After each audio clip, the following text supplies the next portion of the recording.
Hello everyone, welcome back to Alph time, and yeah, you saw the title of this video. Yes, I'm the guy who made 40,000 videos about Pikmin and Pikmin 4 leading up to the game's release. I'm the guy who's so down bad for Pikmin 3 that he named his entire YouTube persona after this little blue-haired alien. Your eyes and memory have not deceived you today, and no, this is not a glowing review of Pikmin 4. It seems like most people love the game, they even think it's the magnum opus of the franchise, but I do not. Before we jump in, let's set a few things straight. Today, I am only covering my own personal opinions. I hardly see anyone criticizing this game the way I'm about to, and that's fantastic. If you love Pikmin 4, that gets a thumbs up from me. Maybe today you can genuinely listen to what I thought of Pikmin 4 instead of mentally trying to rebut everything with your own opinions. My issues with this game cannot hurt your experience with it. Also, contrary to what you may think, I do like Pikmin 4. I think it's very fun and it has a ton of great qualities. If I describe this game as being ruined, that certainly does not mean that I think it's a bad game. Ruined is a relative term here, grounded in the context of the rest of the series and what this game could have been. To be clear, this video is by no means a comprehensive or in-depth review of Pikmin 4. There are plenty of mechanics and features that I won't be covering today. Also, I'm not going to do much to explain my feelings on Pikmin 1 through 3 here. I know I haven't attempted to do that since the Stone Age, but nobody has time for that right now. If I get enough feedback on this, maybe I'll do a modern video on the original trilogy. Today's video is simply a commentary on the aspects of Pikmin 4 that I find most notable. Also, I pretty much stopped playing after the credits rolled, which does not invalidate my opinions. I know that's basically only halfway through the game, but I think the first 18 hours gave me a decent picture. With all that said, let's get into it.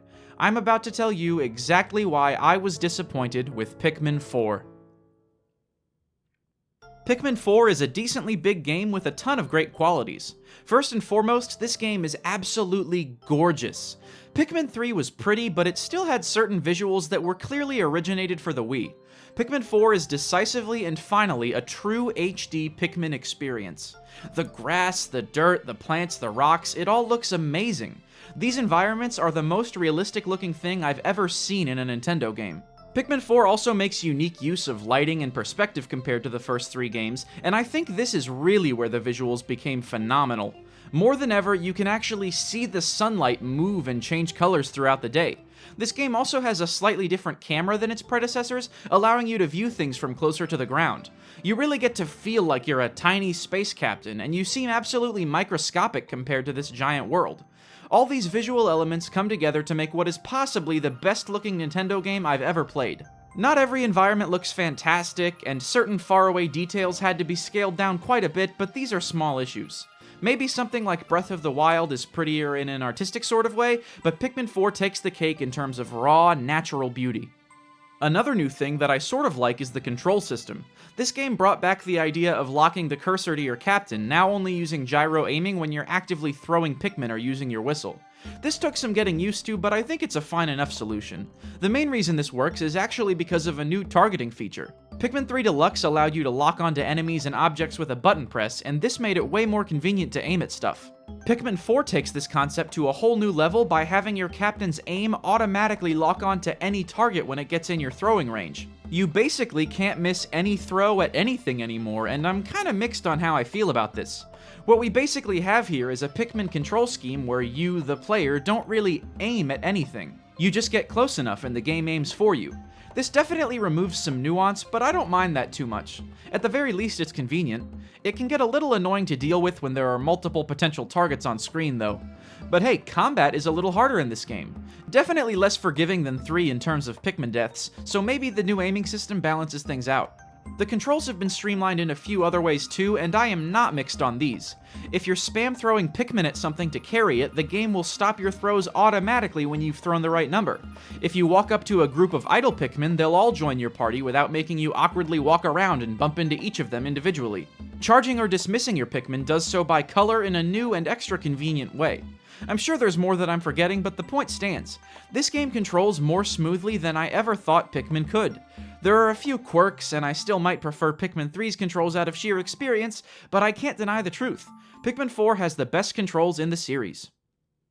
So those are all nice little improvements, but that's the kind of stuff we could all basically guarantee would be in Pikmin 4. Better visuals, smoother controls, streamlined mechanics, but what about real changes? Genuinely new, game-changing stuff was my biggest hope for Pikmin 4, and they did it. There's totally new cool stuff, and it's great. Let's talk about some of it. I did not think I would like the dog. At first, he seemed kiddie, gamey, and like a real disruption to the Pikmin formula. But now, having played the game in full, I love Ochi. Adding a mount to the Pikmin experience was a genius concept in my opinion. You can still throw Pikmin while riding the dog with no issue, so I just spend most of the game on his back. Your entire party of Pikmin rides with you, so you never have to worry about Pikmin getting stuck on ledges or falling off stuff. He also learns how to swim near the beginning of the game, so you can carry non-blue Pikmin through the water with you. He can even jump, making little ledges a non-issue that would have totally stumped the Olimar of old. Ochi is great, and there's even more new stuff than that. You collect these little crystals of raw building material that do multiple really cool things. They're used to build bridges like in Pikmin 3, but they can also be exchanged with the scientist at your home base for new abilities. You can make yourself fireproof, make yourself run faster, call Pikmin back to you from across the map, that kind of thing. Ochi also has a similar ability upgrade system by a different mechanism. This is another idea that I had for Pikmin 4, and it's so cool in execution. You collect resources to upgrade your character in a Pikmin game? That's crazy and it's super fun. Finally, I really like night missions. These seem a bit controversial, but I'm super into them. I said in my hopes for Pikmin 4 that being able to keep exploring at night would be a fun new thing, and I love the way it was executed here. Instead of hunting for treasure like you do during the day, you need to protect your base through a full night to harvest this special sap. The gameplay here is reminiscent of a tower defense game or Star Fox Guard, but obviously with Pikmin controls. Instead of conquering the world and bringing it back to your base, you're protecting your base from the rest of the world which is closing in to attack you. I love this because it's basically anti-Pikmin. It's nighttime and you're doing the opposite of what you do during the day. I think it's really fun, innovative, and cool. And it can be very hard. One slight annoyance is that you can only opt to do a night mission in the morning. This causes you to use up a full day without ever going out to explore. I don't like that, but I'll also say that Pikmin 4 decided to go the Pikmin 2 route and make the day count itself completely irrelevant. We'll get to that later though. As you can tell so far, Pikmin 4 is set up to be a slam dunk. There are countless other little updates and improvements that I haven't mentioned. Like moving your base, that's awesome. Mechanically, visually, controlledly, this is set up to be a fantastic game, probably the best Pikmin ever. All they have to do is put it into a solid game with a good story structure and we'll be oh my goodness!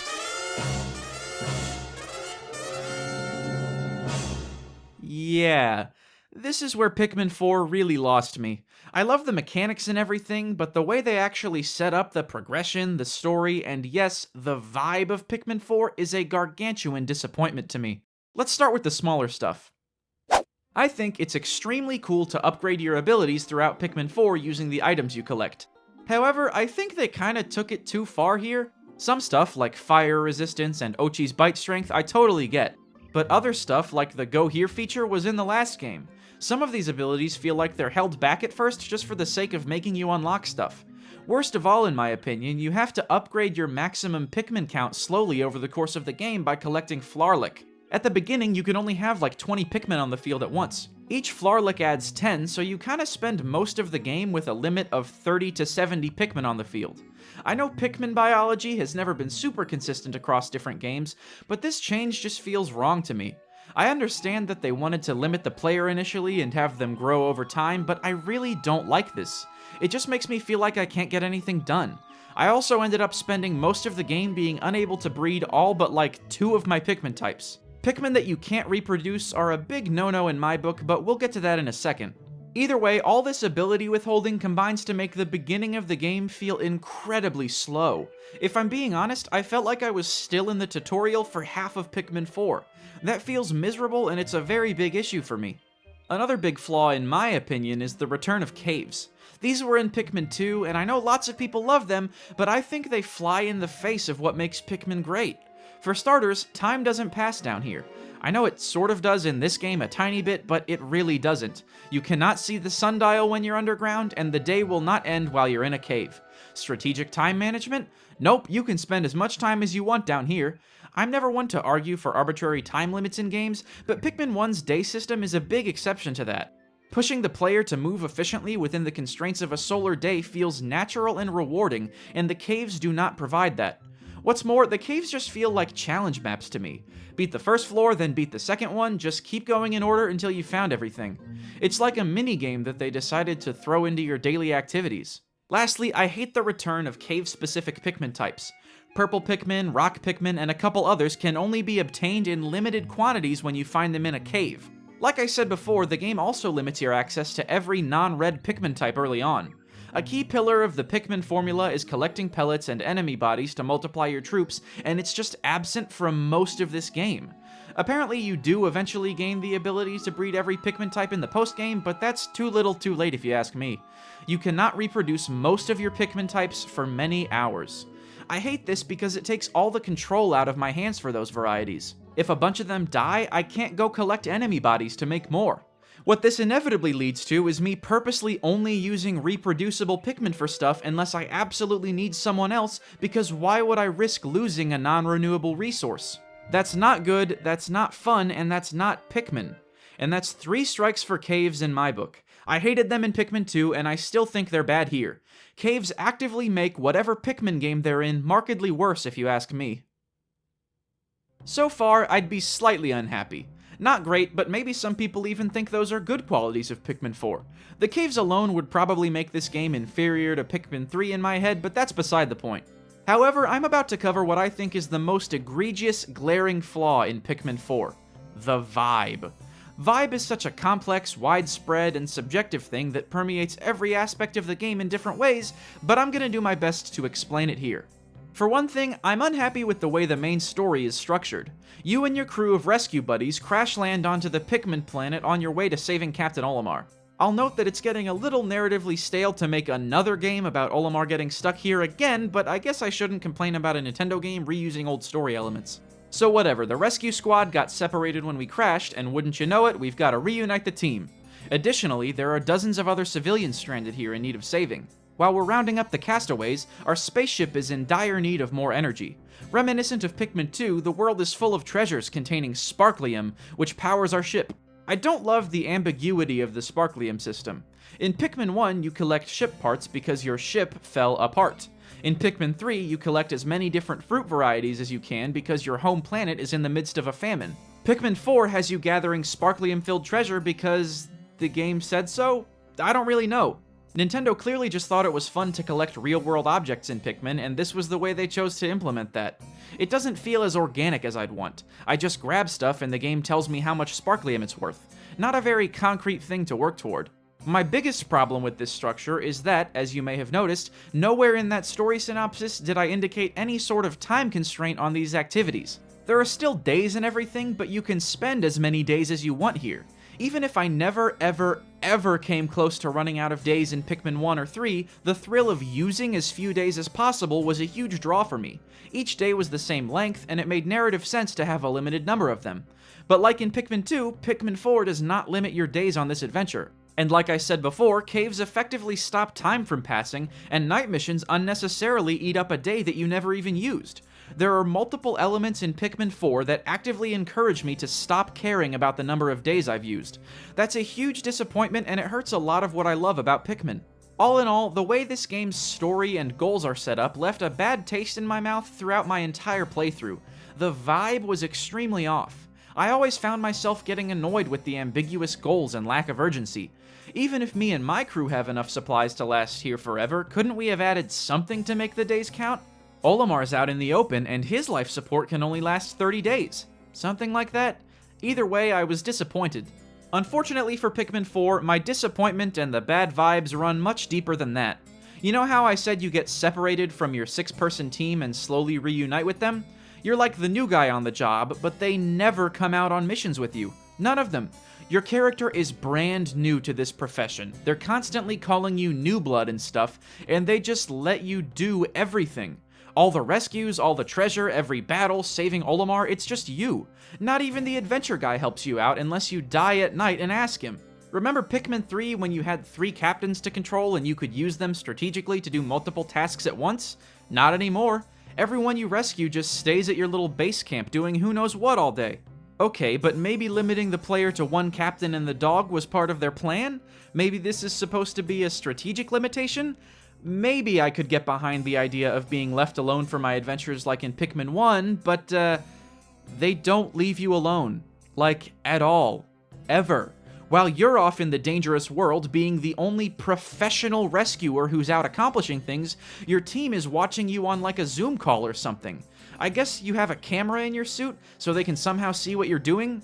They never actually explain the situation, but I know they're watching me because they always interject to say the most obnoxious things. Several days into the game, my dumb teammates would frequently hop onto my earpiece just to explain puzzles to me. They'd remind me to use yellow Pikmin to reach high ledges, tell me to call back Pikmin who got caught up in hazards, or even suggest I move the camera with the right joystick to see things. Some of this happened like 12 days in. They tell you this kind of stuff all the time, and it's so annoying. Can I just get this done, please? Do you want to come out here and help me or not? It's a really strange contrast to bring back challenging combat while also adding these baby diaper hints to the game. And between days, we'll have team meetings, as you'd expect, but they're all lame and boring. They didn't even animate people talking inside the spaceship at night. We just get to watch a still image and some speech bubbles. All these jerks who never do anything are planning and giving orders, and you just kinda stand there. By the way, your character is literally just you in this one, so they couldn't even have you merely control the actions of a more in-depth character like in previous games. At least you can skip the cutscenes. The whole cast of characters just gave me a bad vibe, and it really hurt my enjoyment of the game. And if you think that's all I have to complain about, you are sadly mistaken. Pikmin 1, 2, and 3 felt like they could be real. Obviously, it's a sci-fi series with some cartoony elements, but those games were consistent with the rules of their own design. Like any fictional work, I could be engaged with or even immersed in the original Pikmin trilogy because it all made sense, even if it was about a tiny spaceman fighting giant bugs and collecting apples. You can add caves, remove my time constraints, and even fill the game with annoying characters, but I can still care about what's happening on some level. Sadly, Pikmin 4 does not even try to preserve that one little element of its vibe. Throughout the game, you'll find these little leaf guys in special caves. They're guarding Dandori challenges and Dandori battles, which I'll talk about more later. Basically, if regular caves felt like inorganic challenge maps stuck in the main game, these are challenge maps. Literal, actual challenge maps. You're in some thematically random place full of obstacles and treasures that respawn willy-nilly, and you're timed by God, I guess, to see if you can get enough points fast enough. Where are we? Who on earth set this up? Did this castaway get infected with leaf disease, then crawl down here and set up a series of challenges and obstacles just for me? This feels stupid and unbelievable even in the confines of a silly carrot space game. And okay, you want to talk about something that really feels artificial? Pikmin 1, 2, and 3 made varying use of human elements in their design. An old tin can here, a strawberry over there, even something like a dart or a Game Boy if we're really going crazy. These served, with varying degrees of subtlety, as hints that this mysterious Pikmin planet was actually Earth. We never saw anything actively human though, so speculating about this was really fun. Is this happening untold millennia after humans go extinct? Was there like a nuclear war and the radiation caused all these creepy mutant animals to develop? Well, actually, maybe none of that is true, because the fourth game takes a big poopy dump over all of that mystery. And not like it gives some explanation for why the world is the way it is. Pikmin 4 just crashes the party and says there is no logical answer. There's a brand new bench here, potted plants that are clearly being maintained, a fence, an easel, a sandcastle, a house in the background. There are just people living here. Modern humans are alive and well in this era of bomb rocks and blowhogs. How did that happen? Shut up! And if that wasn't enough, yeah, this level is just, it's inside somebody's house. They have books, they have chairs, they have a fridge, the stove is still on for Pete's sake. This 21st century human home is full of rocks, terrifying bug monsters, and little drone platforms to help the player get around? Hello? There are even caves in here, in the person's house. Full-fledged underground collections of monsters and treasure just like in all the other levels. Where are we? Who put this here? Why is this in the story mode of a Pikmin game? It doesn't make sense. I can't stand it. Again, the problem is not that something unrealistic is happening here. It's that this causes a massive immersion break because it doesn't even make sense within the fictional rules that the Pikmin series is supposed to follow. Maybe atmosphere, narrative, and cohesion shouldn't matter that much in such a silly little franchise.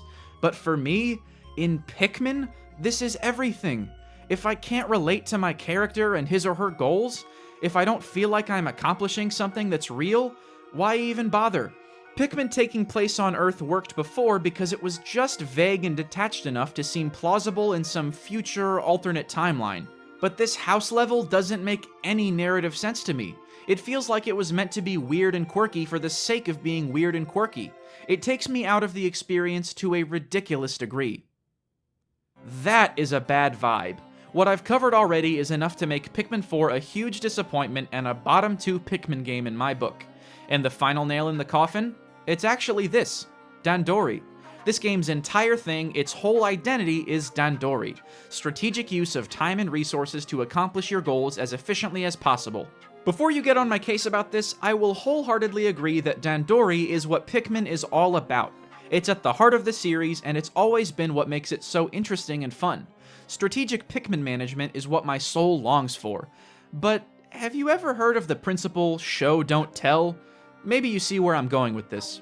Pikmin 4 and its characters constantly mention Dandori by name. The challenge levels in the main story are managed by creepy little leaf guys whose entire personality is their love of Dandori. It's like their entire calling as people is to talk about strategic resource management. If you don't think that's weird, go back through the game and translate the word Dandori every time somebody says it. Time to go underground for your strategic time and resource management.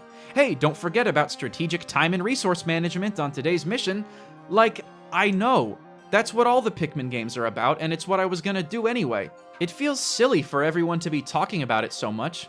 It would be like if you were watching Star Wars and someone turned to the camera and said, "Remember, viewers, this is an allegory for government corruption, generational curses, and good versus evil." Excuse me? What self-respecting story feels the need to pat itself on the back by name-dropping its main themes? It's as if Nintendo suddenly realized that people liked resource management in the first 3 games, and they're so irrationally proud of that that they had to shove the idea in your face throughout all of Pikmin 4. Dandori is especially indicative of the problems with Pikmin 4 because it starts with the vibes, then drags its trail of destruction right back through the mechanics themselves. You don't have multiple captains under your control at once. The game arbitrarily limits you to 3 types of Pikmin on the field. There isn't any real incentive to move quickly or minimize the number of days you need to beat the game.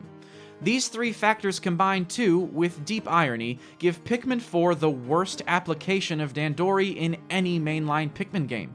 I'm serious. Maybe it's on par with Pikmin 2, but this game is not effective at highlighting Dandori. It has mechanics that actively discourage the player from multitasking and playing the game efficiently. Through and through, paying homage to every other glaring flaw this game has, Pikmin 4 has a Dandori issue.